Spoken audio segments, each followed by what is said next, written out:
Adam.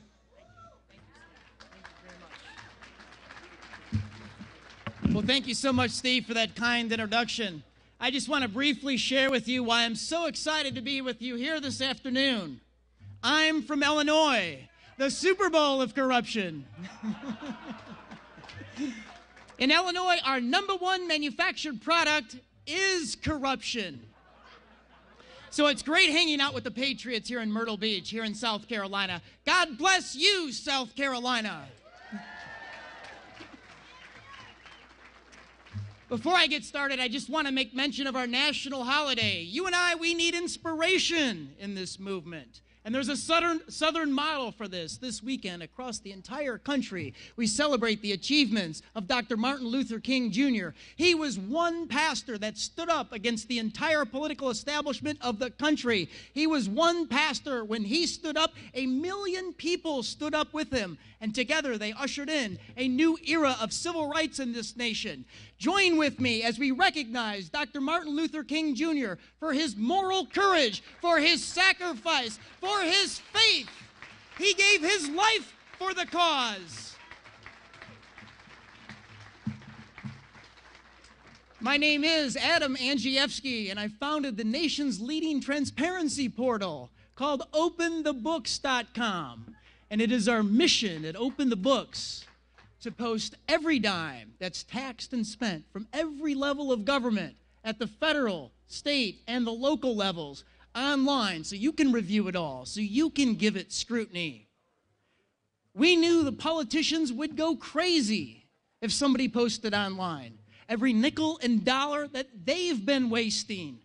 And so that's what we're doing. We've built the world's largest private repository of government spending. It's 2.5 billion individual government spending transactions. It's all federal disclosed spending since the year 2000. 48 out of 50 state checkbooks, and in 36,000 units of local government across the country. And here's a simple analogy of our work. You remember the Human Genome Project, which ushered in a new era of medical progress. Our Genome Project is for government spending, and after we capture the spending and post the spending, the opportunities for oversight are endless. Here's why transparency is so important. Right now, we're in an election cycle. And everybody, the people, the politicians, the pundits, everybody is asking the question, what on God's green earth is going on around here? And it's a great question because government is tone deaf right now. And if they had solutions, they seemingly cannot solve anything. And the political elites, they are still wishing for Bush versus Clinton in the presidential race. And they are wondering why their ideas aren't resonating with the people. Why? Because of transparency. There is a crisis in accountability here in the country. The people are figuring it out, that government at all levels is simply a transfer mechanism from your tax dollar into the special interests. Your tax dollar is not funding the public interest. Your tax dollar is funding the special interest. And at OpenTheBooks.com, we can prove it.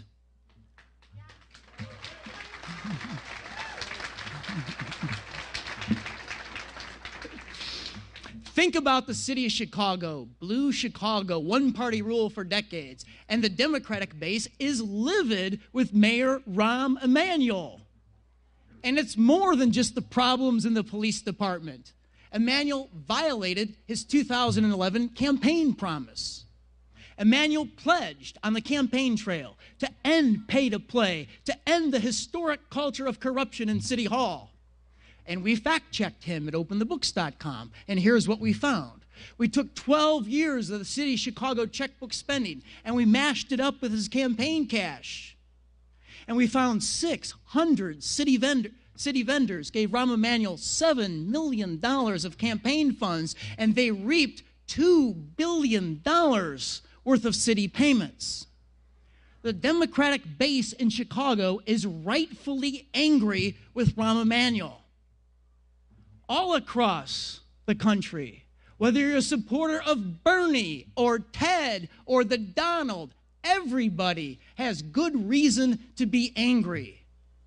And they know only a small portion of what's going on.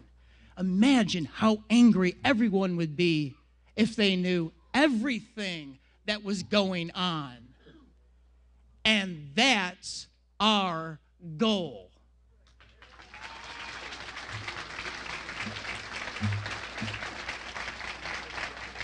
You tell me, what government program is running well? We did oversight of federal farm subsidies flowing into urban areas where there are no farms.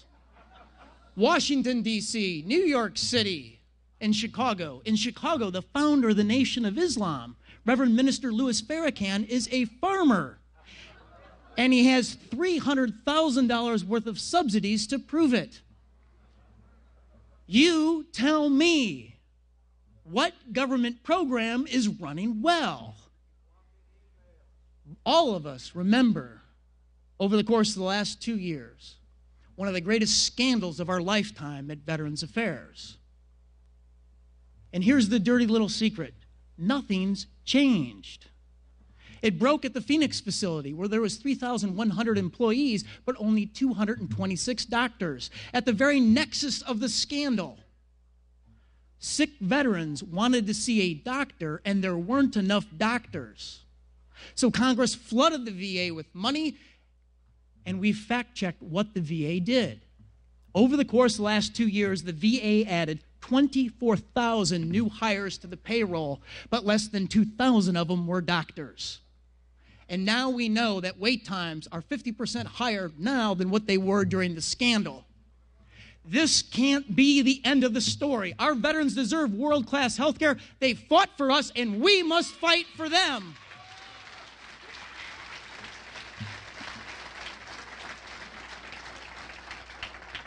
What government program is running well? Well, nobody ever investigated the Small Business Administration. That was like apple pie, Americana, and baseball. They were funding, supposedly, mom-and-pop businesses on Main Street, businesses that had great ideas but could not find funding in the private marketplace. So we fact-checked them, and here's what we found. We found $200 million flowed into private country clubs, golf clubs, beach clubs, swim clubs, and tennis clubs across America. We found $9.2 billion flowed from the SBA into some of our most wealthy investment managers and investment pools across the country. We found $142 million flowed into zip code 90210, that's Beverly Hills, California. And it was their Bentley auto dealer and their diamond broker and their limousine company that shuttles the stars and starlets in Hollywood and their plastic surgery clinic. Millions of dollars from the SBA. Now, many of you that live here in Myrtle Beach saw my editorial that was published in the Myrtle Beach Sun this week, where we opened the books on the SBA flow of funds into Myrtle Beach. And here's what we found. We found that the Mellow Mushroom Pizza place, great pizza, and you and I funded it for nearly $1 million. The Cypress Campground, $3.7 million. My favorite is the Hollywood Wax Museum here in Myrtle Beach, $1.8 million. The big hotel at the boardwalk, the Acadia at Driftwood, $4.7 million. In Myrtle Beach, you can't buy a case of beer without the liquor store being funded for $200,000. In total, the SBA, over the course of the last 10 years, has given the businesses in Myrtle Beach, 193 specially picked businesses, nearly $100 million of lending, and 56 of them went belly up, and they stuck $10 million worth of loans on taxpayers. Now, all of you need the tools to be able to see all of this for yourself. My editorial at the Myrtle Beach newspaper was prepared using our mobile app, and I am proud to say that it opened the books. We're the only organization that takes the entire federal checkbook Since the year 2000, all contracts, all loans, grants, direct payments, and even federal salaries, and pushes it to the palm of your hand. Now you have the tools to investigate your government and hold your government accountable for tax and spend decisions.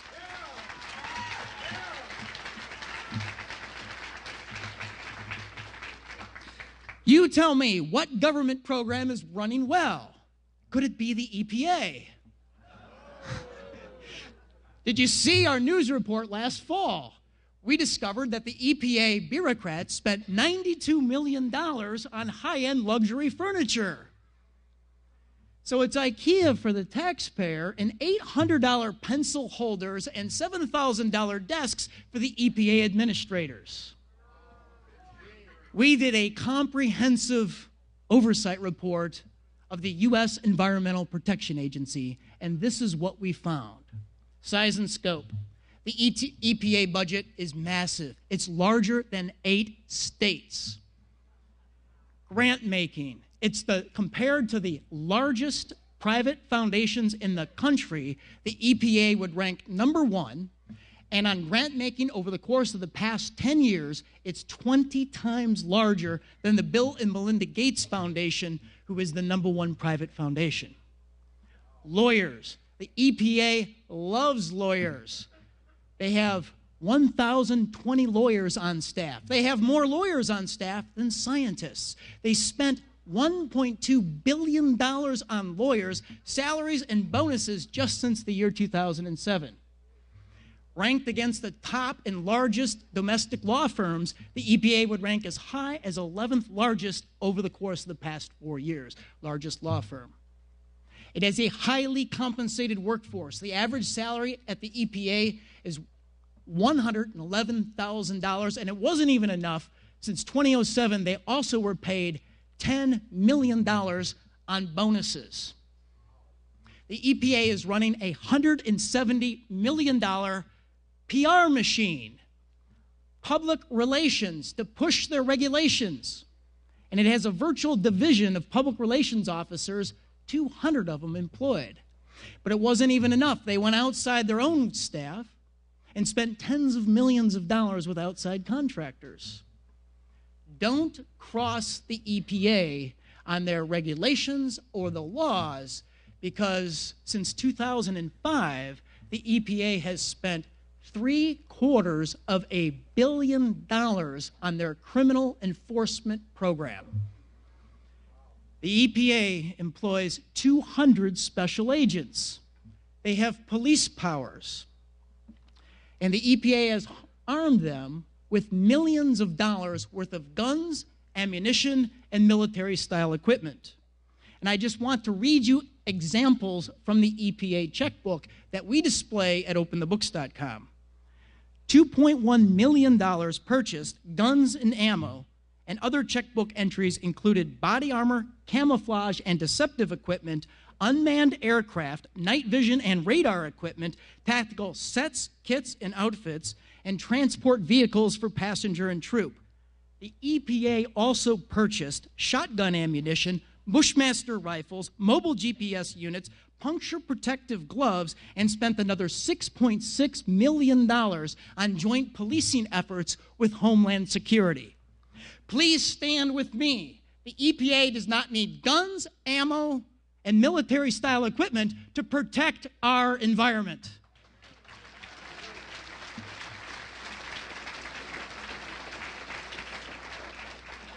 On inspiration from the EPA, at openthebooks.com, we have decided to do an oversight report on all federal agencies outside the Department of Defense on the spending on guns, ammunition, and military-style equipment. This report will come out over the next couple of weeks. Thank you very much.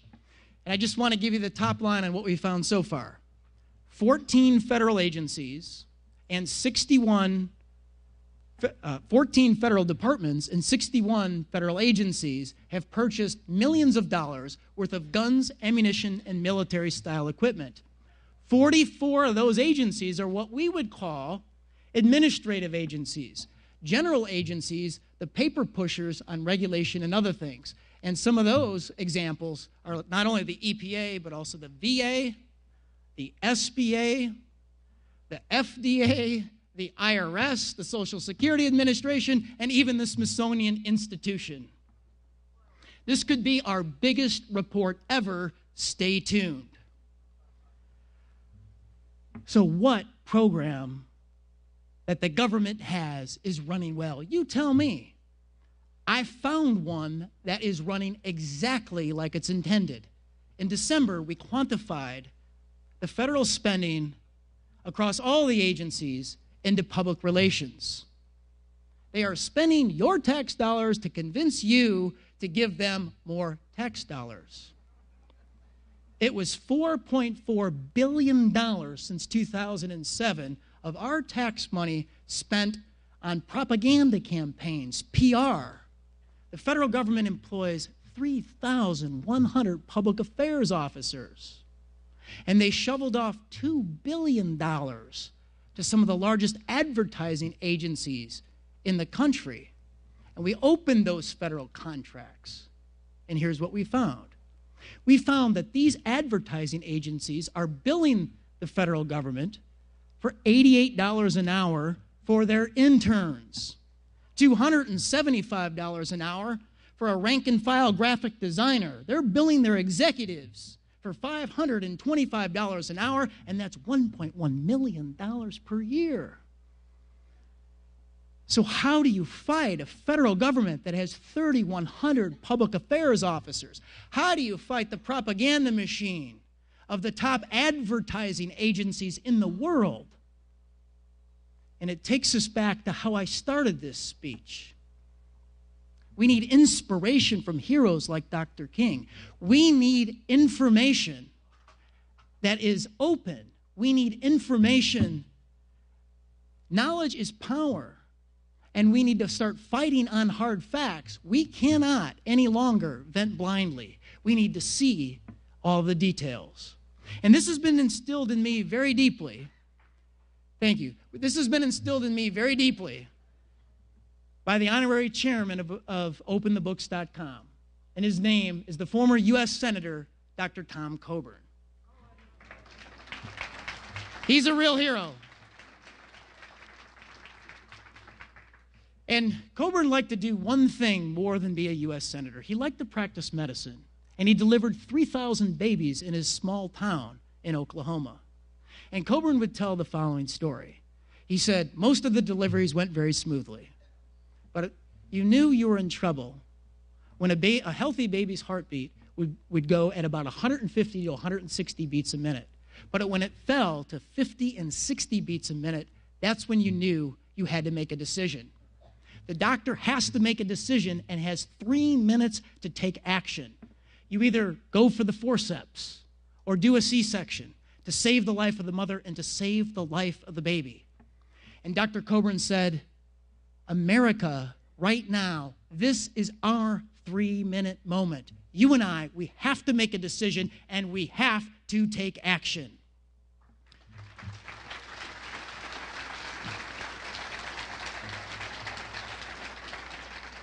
And Coburn gave us the model to do it. And it takes one person with courage to make a majority, and he proved it.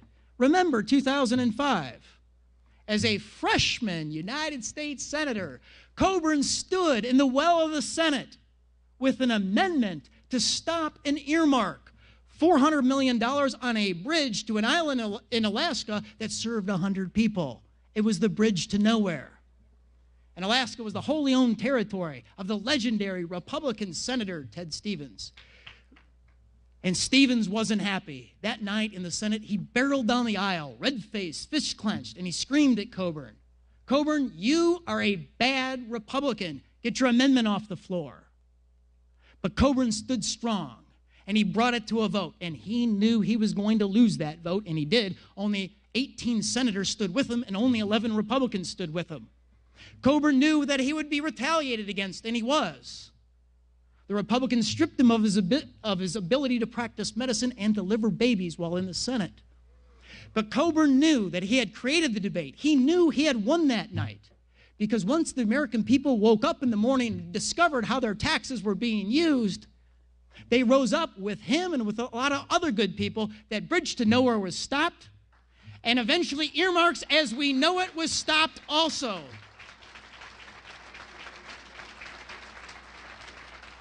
And that's the model. You and I, we need to fight. We need to engage our fellow men. We need to engage in this battle. And when we battle, we win. Please join me. Join the transparency revolution. God bless you. Thank you. Thank you. What's that? I want to give them the website one more time. Oh, okay. Super. Outstanding. Thank you. Thank you very much. Thank you. I haven't found any federal agency running well, by the way. Steve wants me to repeat the website. It's openthebooks.com, and our mobile app is free for Apple and Android. It's called Open the Books. Thank you. God bless you.